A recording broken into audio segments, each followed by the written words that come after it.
বিসমিল্লাহির রহমানির রহিম। আসসালামু আলাইকুম এভরিওয়ান। ওয়েলকাম টু সোনা হোমি হল চ্যানেল।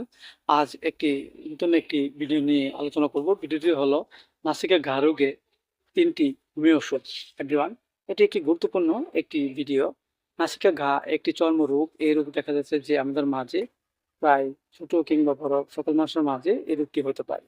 এই রোগটি হওয়ার বিভিন্ন কারণ হয়ে থাকে। এর মাঝে কিছু কারণ হলো আমাদের মধ্যে কোনো কোনো সর্দি কিংবা ঠান্ডা যদি লেগেই থাকে, এর ফলে আমাদের মাঝে এই নাকে এক এবং উভয় নাকে ঘা রোগটি হতে পারে। এবং উপজনিত কারণেও আমাদের মাঝে এই নাকে ঘা রোগটি হতে পারে। নাকে ঘা হলে নাক থেকে কোনো সময় পিক বা পানি ইত্যাদি বের হতে পারে। সেগুলো এই রোগটি আমাদের মাঝে হলে আমরা কিছু করণীয় বিষয়গুলো জেনে সুস্থ হতে পারি। যেমন দেখা যায় একজন ব্যক্তির নাকের ভিতর ঘা হয়েছে, এটি স্পর্শ করলে রক্ত ধরে, পানি বের হয়, প্রচুর দুর্গন্ধ, ব্যথাও করে। এসব লক্ষণে আমরা হোমিওপ্যাথিতে একটু ওষুধ খেতে পারি। সেটা হলো হাইড্রোসিস 30 আমরা 2 ফোঁটা করে সকাল এবং বিকেল 2 বার সেবন করতে পারি।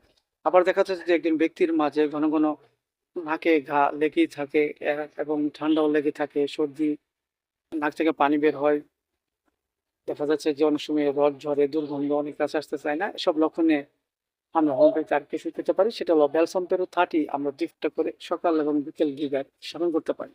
পাশাপাশি আমরা একটি বায়োটিক বড়ি খেতে পারি। সেটা হলো Kelpie 4 6S 4টিকে উপরে চিবিয়ে আমরা হালকা 1 পানি সকাল এবং বিকেল 2 বার সেবন করতে পারি। এর ফলে আমাদের মাঝে নাকে যে ঘা রোগটি হয়েছে তা আস্তে আস্তে দূর হয়ে যাবে এবং আমাদের মাঝে সুস্থ বোধটা ফিরে আসবে। সেবার যদি ভালো লাগে অবশ্যই আপনারা লাইক দিবেন, সাবস্ক্রাইব করবেন এবং আমার এই নতুন চ্যানেলটি সবাই শেয়ার করে দেবেন। সবাই ভালো থাকেন, সুস্থ থাকেন। Thank you so much.